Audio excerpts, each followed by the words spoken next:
ये पहले दिन जब मेरे महाराज जी के जब वो दर्शन हुए हैं ना जी तो उसके दूसरे दिन जाकर के मैंने महाराज जी से क्षमा याचना की थी जी और अपना जो मेरी दोष दृष्टि थी जी वो मैंने उसके लिए क्षमा याचना की। हाँ। और ये भी प्रार्थना की कि महाराज मैं तो बहुत दिनों से आपकी खोज में था और क्षमा करना जो कुछ मुझसे हुआ। तो महाराज जी बोले कि तू नहीं मुझे ढूंढ पाया, मैं तुझे ढूंढ लिया। क्या बात है, क्या बात है। ये कितनी बड़ी बात कही है। आप खोज में बने रहे, है ना, और ये नहीं ढूंढ पाए और महाराज जी ने ढूंढ लिया।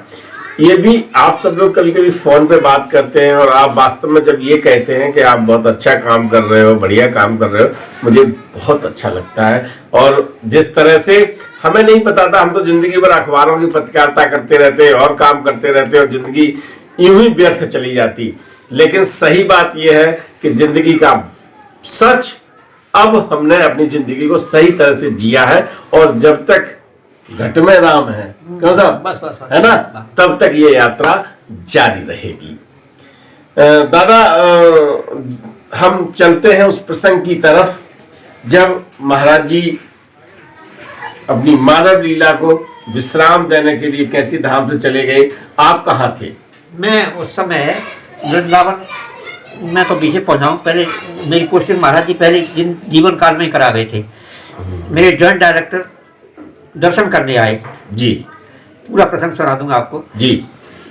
के बी शुक्ला, उनके अच्छा, वो भी शुक्ला ही थे?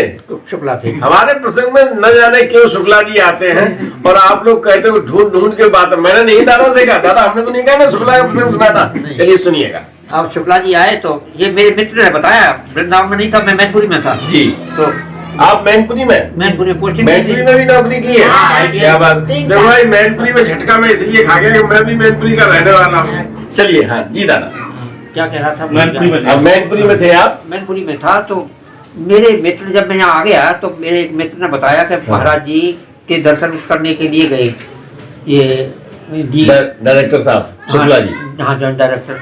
तो उन्हें आज्ञा दी कि मेरे एक भक्त का ट्रांसफर हो गया मैनपुरी, उसका ट्रांसफर यहाँ कर दो वृंदावन में। अच्छा। तो वो कोशिश करते रहे, वृंदावन में जगह नहीं थी। अच्छा। और मेरे पास प्रपोजल जा रहा कि हम आगरा पोस्टिंग कर दें तुम्हारी या मथुरा पोस्टिंग कर दें। मुझे तो बाबा चढ़े हुए थे, तो मैं ये चाहता था कि मैं वृंदावन जाऊँ, मैं नहीं जाऊँ, दूर नहीं रहना चाहता था। जी जी।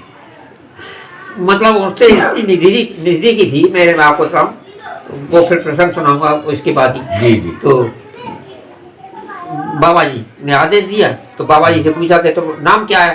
कि नाम नहीं मालूम मुझे। जी। अब उसने नाम वाम सब मालूम कर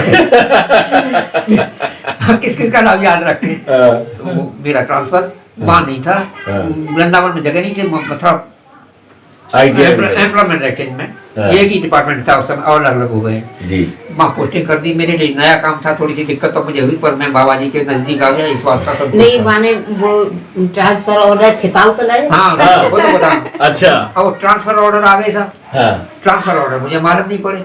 मेरे एक मित्र ने एक मुझे सूचना दी, ट्रांसफर ऑर्डर यहाँ भी आ गया, मथुरा एम्प्लॉयमेंट एक्सचेंज ITI में भी आ गया। अच्छा। तो कॉपी दी जाती सबको। तो मेरे मित्र ने चिट्ठी लिख दी कि तुम्हारा ट्रांसफर ऑर्डर आ गया, अब हम दोनों चाय पीने के लिए एक साथ जा रहा करेंगे। अब मुझे मालूम पड़ गई, तो मैं यहाँ भी आया होगा, छिपा लिया। वो अफसर मुझे छोड़ना नहीं चाहते थे। अच्छे आदमी को कोई नहीं छोड़ना चाहता।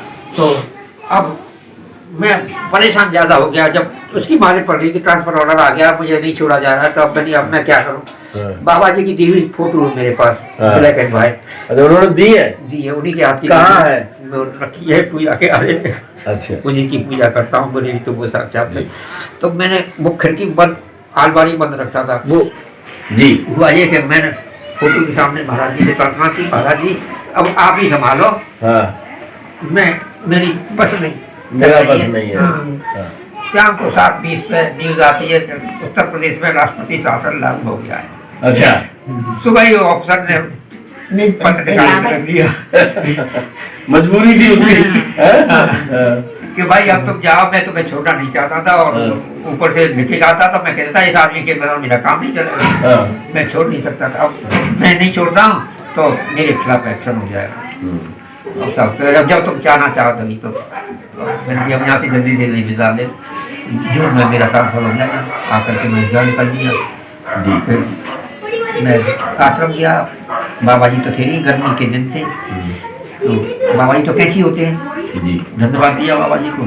गुरुपूर्णिमा पर भी आया मैं यहाँ दर्शन करने। हाँ, उस समय एक और नृत्य को घटना घटित हुई जी, देखो याद आ जाती है, बात बता रहा हूँ। गुरुपूर्णिमा आई तो हमने कहा चलो बाबा जी के दर्शन करने। इनसे कहा, मैं एक भाभी कुटुंब परिवार की थी, तो उनके घर में रह रहा था। वो बोले कि बाप लाला जी मैं भी चलूंगी। अब तनख्वाह मिल नहीं रही थी, जो हम वहाँ से पैसा लेकर के आए थे वो उसी से गुजारा करना था। मैंने जी और आफत लगी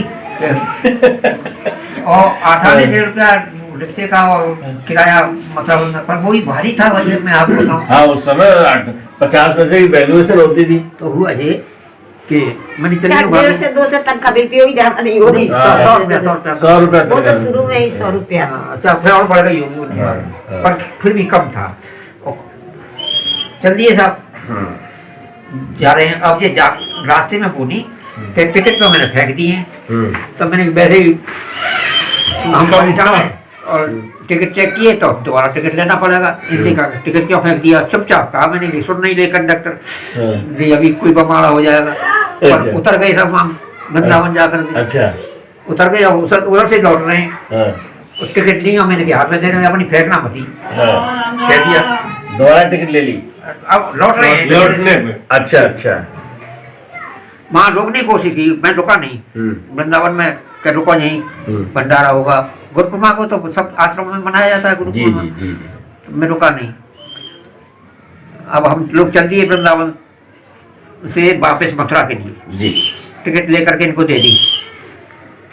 अब ये हम रिक्शे से बस स्टैंड से द्वारकाधीश के पीछे मैं रहता था, तो वहाँ उतरे।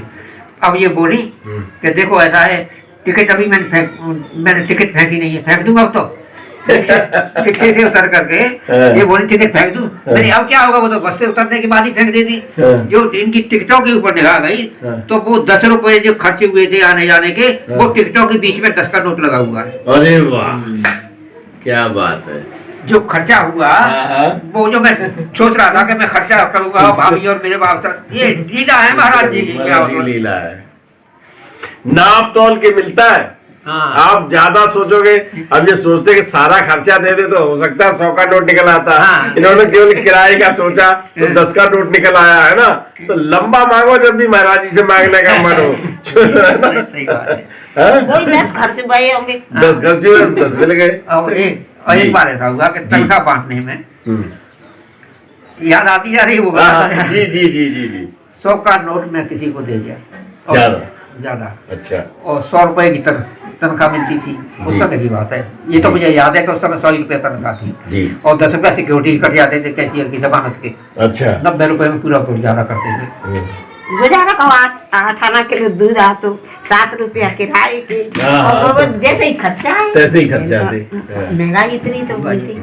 बाबा जी का आश्रम बन रहा था उस समय, ये शुरू की बात है। तो मैं आया बाबा जी से पूछ के आऊँ, बाबा जी थे नहीं। हनुमान जी के मंदिर की परिक्रमा लगा के मैं चला गया। मैंने कहा यही बाबा जी हैं, अब कुछ समझाओ मतलब जी, पर वो संतोष नहीं हुआ कि बाबा जी नहीं मिले मुझे। अब ऑफिस गया, वापस पहुंचा तो अफसर बोले कि हिसाब मिला भाई, मेरे नहीं मिला। क्या घबरा मती, रुपए मेरे पास आ गए।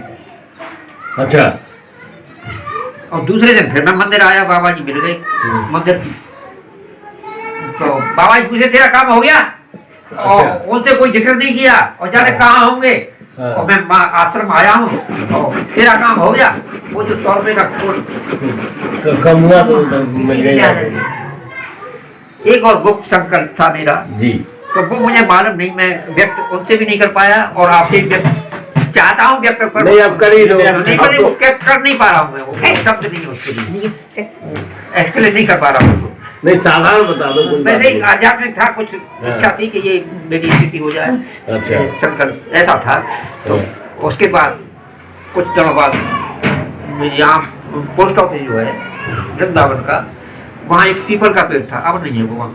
अच्छा, आश्रम से क्या जाने ऑफिस से किसी काम से आया पोस्ट ऑफिस में रुपया जमा करने के लिए, और पेड़ के नीचे वो संकल्प पूरा हो गया। अच्छा, पीपल की पेड़ की, मैं तो पीपल का पेड़ भी भगवत स्वरूप है, तो उसकी पूजा करनी चाहिए। हमारे यहाँ होती है। देखते नहीं हो सके तो बावस मुनो तो कर लो कम से कम, दीपक जला दो, जल चढ़ा दो, मेरा अपना भाव है जी जी। और मैं आपको बता दूं अपनी प्रकट कर रहा हूँ, वैसे प्रकट करने की बात नहीं है जी। बचपन में ही मैं घर वालों को मालूम नहीं पड़ती थी, यहाँ पीपल का पेड़ था बुजुर्गों का, मैं उस पर जल चढ़ाता था। तुलसी दादी ने तो कौआ के पेड़ पर चढ़ाया, मैंने पीपल पर चढ़ाया। तो वहाँ पे भी भगवान की दर्शन की कामना करता था और सांसारिक कामना नहीं करता था। अब वो पीपल के पेड़ के नीचे मेरा संकल्प पूरा हुआ। संकल्प दूसरे दिन महाराज जी बोले तेरा काम हो गया।